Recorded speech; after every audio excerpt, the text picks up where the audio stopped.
must take the oath of allegiance in a public ceremony. You must actually believe in America. You're swearing your allegiance to the country, not to Palestine and not to Israel, Ted. And part of how we got to this point was through the endorsements of Congresswoman Alexandria Ocasio-Cortez and Senator Bernie Sanders, who've been leading this fight against oligarchy across the country. Guys like Schumer, our great Palestinian senator, this guy, no, he's changed. He used to like Jewish people. Now he's totally against Jewish people. It's the most incredible transformation I think I've ever seen. A revocation of citizenship for Mamdani, a.k.a., according to a representative called Andy Ogles, a.k.a. Little Mohammed. Whoa. Saying we should actually deport this dude. That guy who just won in New York. We're going to hear from him. He was over on Inside Jen Psaki's show. We'll come back to that. But this guy, this representative from Tennessee, and if you're not familiar with Andy Ogles, this is who he is. He's on the Finance Committee, Homeland Committee, Freedom Caucus, over there on X, representing Tennessee's 5th Congressional District. And he dropped this one today. He says, Zohran Little Mohammed Mamdani is an anti-Semitic socialist communist who will destroy the great city of New York. He needs to be deported, which is why I am calling for him to be subject to denaturalization proceedings. Attached is my letter to Pam Bondi. We got the denaturalization laws pulled up here, courtesy of the DOJ. So Pam Bondi has this in her manual, so she can do something about it. We'll come back to that. And of course, take a look at the letter and the other government policy attachments in this section that say, yeah, actually, if you're a member of a communist party, if you're a comrade of Stalin and Marx, then you're not welcome here. And if you had that recently, then your naturalization may be fraudulent. So we'll come back to it. But this is what Andy Ogles said. He says he needs to be deported, which is why I'm calling for him to be subject to denaturalization proceedings. Here's the letter to Pam Bondi. And I think it is also pretty rich to be saying that somebody's anti-Semitic and then basically calling him Little Mohammed. I mean, if you were to say something like that about an actual Jewish person, you could imagine the reaction to that, right? If somebody came out and said, oh, Little Shapiro, who's a Jew, Little Jew Shapiro, or something like that, right? Everybody would go, oh, I might get in trouble for saying that. Just saying that. Just as an example, I didn't say it. But what if it was reversed, right? You're like, wait a minute. So you can't be anti-Semitic, but you can be anti-Palestinian? It's kind of strange. Anyway, so it's a little bit, in other words, you can call Little Muhammad or like turbans or something, or, whatever, all the pejoratives you want, go off the rails with those. But it's interesting how, one way it's like you should be deported. The other way it's like totally acceptable. You could be a congressman. Kind of a strange double standard there. But anyways, the point is, the question is about denaturalization. And so he says, now I write to request that the DOJ open an investigation into whether Zohran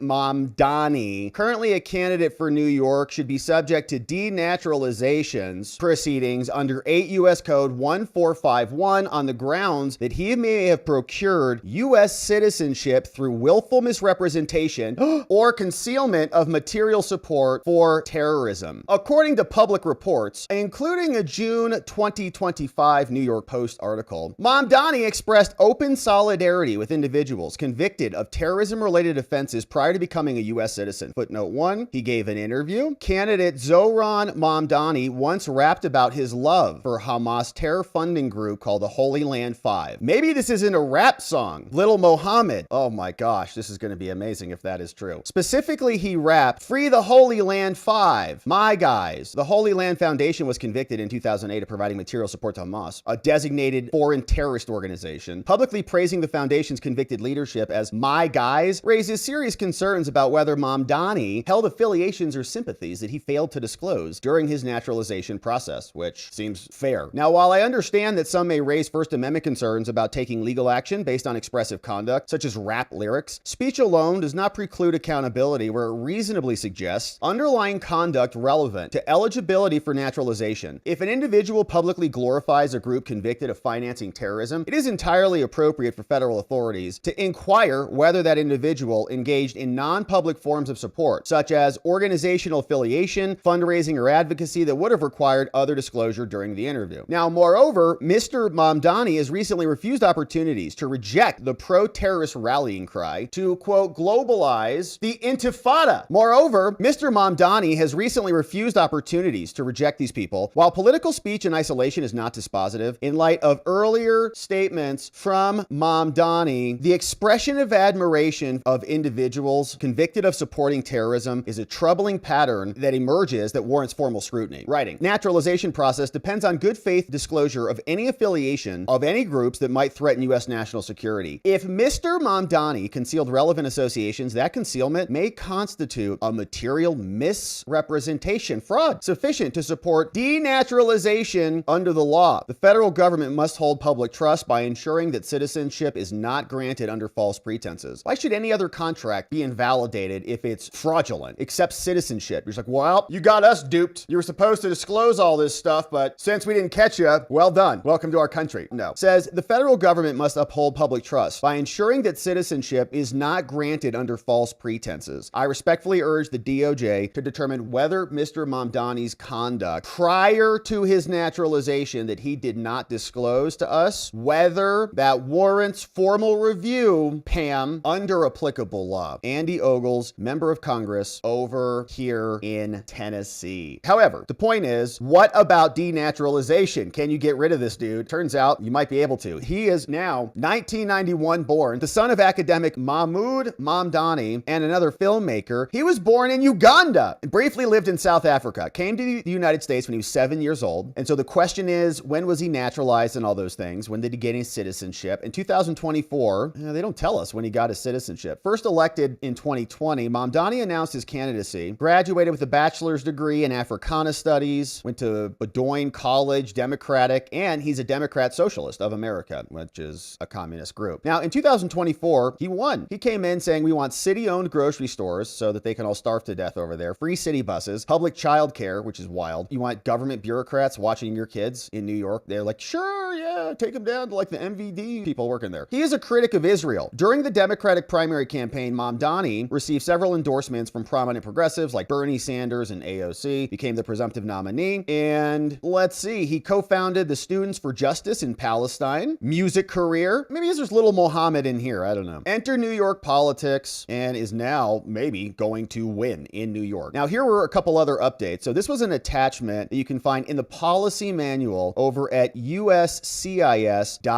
Citizenship and Immigration Services. They say, here's our policy manual, okay? When you're looking at whether you can get rid of these people, whether they're citizens or not, naturalized or not, here's the rules, right? He was not born here, so he's not got that birthright automatic citizenship like the rest of the illegals get. He gets a different type of citizenship, so it's called naturalization. Now, here's an attachment to this, and it says, there's a bunch of things. To be admitted as a citizen, naturalization applicants must take the oath of allegiance in a public ceremony. You must actually believe in America. You're swearing your allegiance to the country, not to Palestine and not to Israel. Ted, to be admitted to citizenship, naturalization applicants must take the oath of allegiance in a public ceremony. At that time, an applicant declares his or her attachments to the United States and the Constitution. We should make our stinking Congress people do this too, by the way. All of them. Swear your allegiance. Do it. No. Say America. Say the United States of America. I dare you say it. That it's the best country in the world. Can you say it? Many of them couldn't. Now, the applicant, right, must understand that they're taking this oath freely. You love this country. You love liberty. You dispose and despise communism. The applicant must understand that he is sincerely renouncing all foreign allegiance, okay? Not for Palestine, not for Gaza, not for Russia, not for Ukraine, not for any other country. You're here now. You're an American. The applicant must also understand that he or she is giving true faith and allegiance to the United States during the naturalization process. Now, males required to register for the Selective Service, and you must also say, right, you're going to have true faith and allegiance to the United States, to our Constitution, and to the laws, not to your perversion of our Constitution because you like the way other countries do it better and want to impose your communistic philosophy on the rest of us. Now, the immigration people will deny a naturalization application where the applicant refuses to register with the Selective Service. Some people are not required to register. Draft evaders are a problem. And here's another problem. You are not allowed into our country if you have membership in certain organizations. The officer who's reviewing the naturalization paperwork, like they would have been doing with Mamdani, the officer will review an applicant's record and testimony during the interview on the naturalization application to determine whether he or she was ever a member of or in any way associated, either directly or indirectly, with the Communist Party, any other totalitarian party, or a terrorist organization. Oh, and what was he writing? Rap songs for Hamas in the Five Alive guys over in Hamasville, wherever? Current and previous membership in these organizations may indicate a lack of attachment to the Constitution of our country, which we revere, and an indication that the applicant is not not well disposed to the good order and happiness of the United States, which is what we used to care about. Now we care about importing all the rest of the world's problems and allowing them to use our country as their little battleground to blast each other out, wreck our universities, wreck our public education, wreck our healthcare, wreck our governance, vote illegally, traffic humans across our border, all those things, all in the name of like humanitarianism or something like that. Like we're better people in America because we allowed all that to happen. How are you better to your neighbor when you sit there and allow this to happen to your own citizens, to your own country? It's a disgusting thing. And that's why we have this in the rules, so that we have people who come into this country who are disposed to the good order and the happiness of the United States. And if you're a communist or a totalitarian or a terrorist, you're not welcome here. So get out, go fight for Palestine, go back and fight for Uganda. Now, the burden rests on the applicant to prove that he or she has an attachment to the Constitution, or that he or she is well disposed and is going to be someone who contributes to the good order and happiness of the United States. An applicant who refuses to testify or provide this documentation has not met the burden of proof, and we may deny the naturalization application under the grounds where an applicant was not removed at the end of removal proceedings. Now, you also cannot be a communist here. An applicant cannot naturalize. This is according to a government website, uscis.gov, Immigration Naturalization. Says here, 10 years. If you have any of this within the last 10 years immediately preceding a filing for naturalization, and again, I don't know the exact date of when Mamdani went through this, whether he was an adult recently. I tried to glean that over here from Wikipedia. We didn't see that here on the background on that. But the question, of course, is, what do the laws say? What do the specifics say? The question, of course, a congressperson is saying, let's do this, Pam. So Pam is going to, what do our rules say? If they've been affiliated with the Communist Party, and I think his father was, the applicant has advocated communism or the establishment of the United States of a totalitarian dictatorship. You support Hamas, maybe you can make that argument. The applicant has been affiliated with an organization that advocates communism or establishing a totalitarian dictatorship, which many people would say is that's what socialism is. It's an oligarchical managing of the affairs by the government. And it's never, even if you want to say,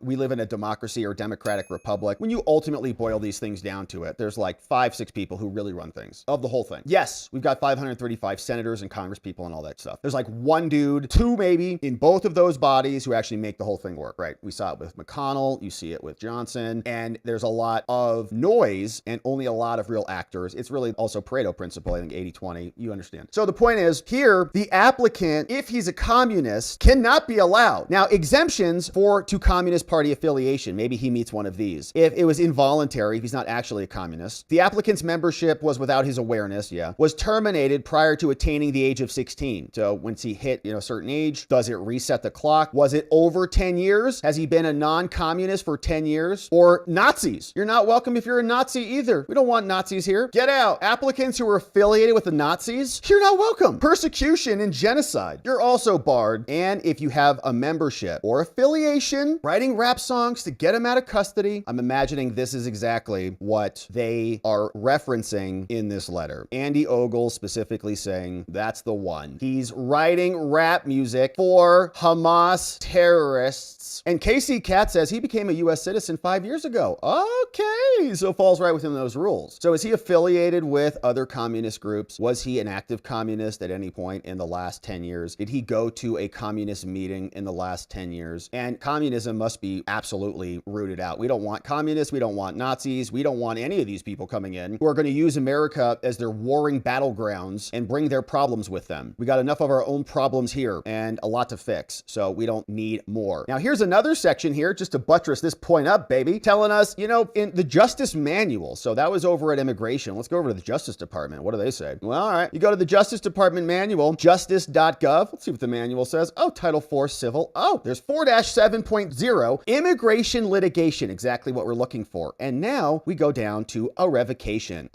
As of April 2025, they're currently revising this guidance, so please consult with Immigration and Litigation. We're going to really enforce this is what's happening. Like, we are going to use this aggressively. So we're studying it right now. So if you want to contact us about what's happening here, please do that. Now, the enforcement unit has the following priorities. If you're a danger to national security, if you got a nexus to terrorism or any of those things, you might be somebody who illegally procured naturalization or you got your naturalization 5 years ago, according to KC Cat. Thank you for the assist on that. For her naturalization by concealment of a material fact or willful misrepresentation. So in addition to those prior categories: communist, Nazi, totalitarian, somebody who wants to hurt America. Well, you can't do that. But in addition to that, did you lie? Like, just like any other contract, you can't enter into a contract and be fraudulent and engage in false pretenses and willful misrepresentation. The civil division has adopted these. If you're a terrorist or have a nexus to terrorism, including rap music, you're gone. Cases against individuals and war crimes probably doesn't apply, but he's affiliated with maybe Hamas, and you might say they did. Cases against individuals who committed very serious felonies, and I don't think he's got any serious felonies, that were not disclosed, and so that probably doesn't apply. But you might have this one, right? Nexus to terrorism right there. So the DOJ's got a pretext for it if they wanted to. I doubt that they will, but they could. And immigration also says, oh boy, if you're a communist or somebody affiliated with a totalitarian or terrorist organization like Hamas, then you are disqualified. And if you didn't disclose that to us, that's an incomplete, invalid application. You swore there under penalty of perjury that I declare that I am,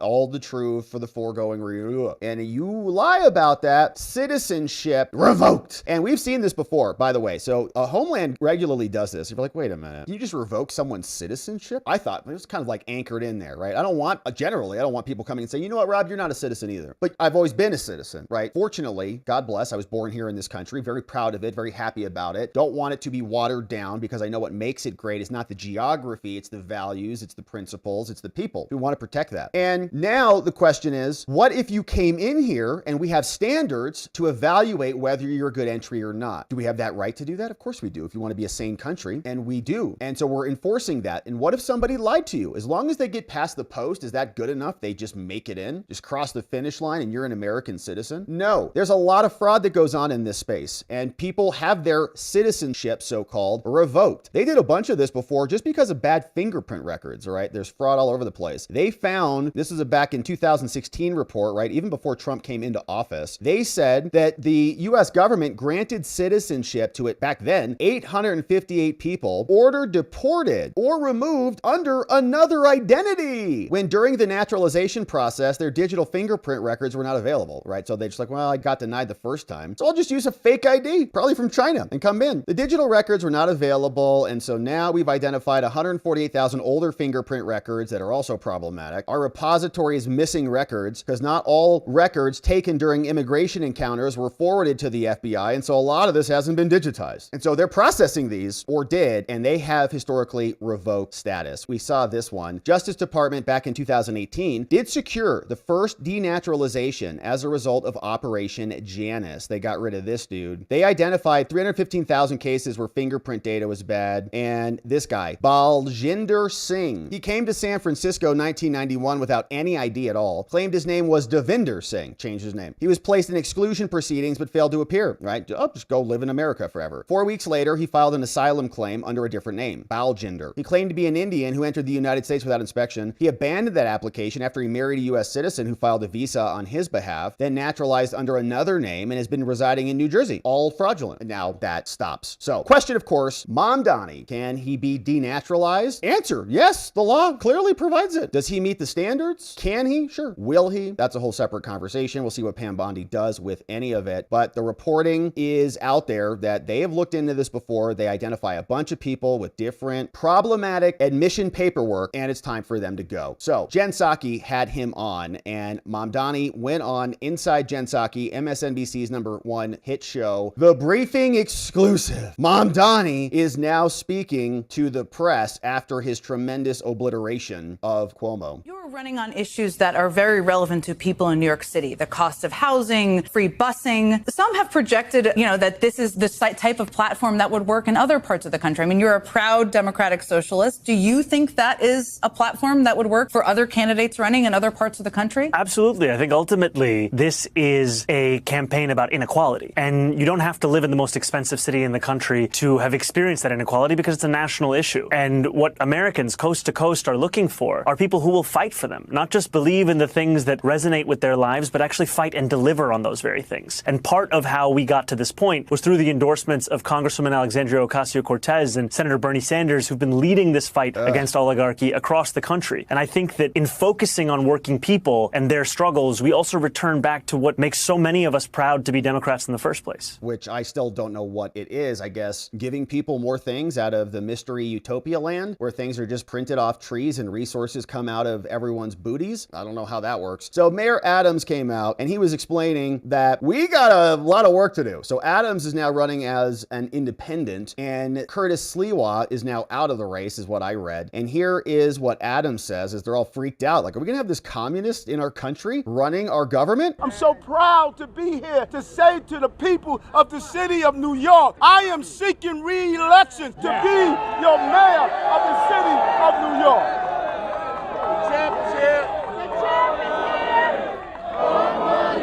Real progress and empty promises. A future for working people, not a fantasy state. This election is a choice between those who believe in this city and those who don't. Let me tell you something. This is a city not of socialism. No. I've been to socialist countries. This is a city where you can come as a dishwasher and you can own a chain of restaurants. This is a city where you can be a cab driver and then become a doctor. This is a city where you could go from homelessness to building houses. This is a city where you could be a young person who's dyslexic, a young person who was rejected, and eventually to be elected to be the mayor of the city of New York.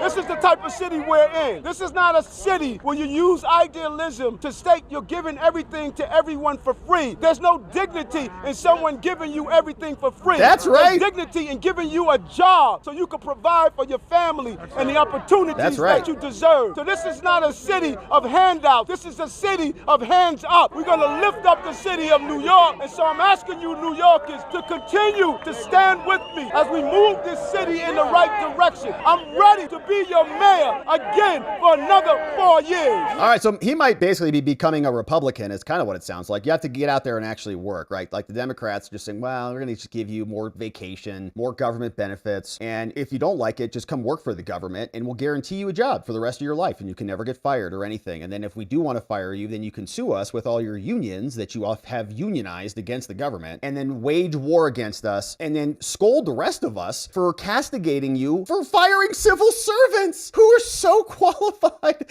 and so enamored with serving America. So they have to go find new jobs. All right, we get it. Now, Trump was also out today ripping on Chuck Schumer. Chuck Schumer in New York used to like Jewish people, but now he doesn't, apparently. The other day, guys like Schumer, our great Palestinian senator, this guy, no, he's changed. He used to like Jewish people. Now he's totally against Jewish people. It's the most incredible transformation I think I've ever seen. But who would allow this to happen? In other sports, the same thing.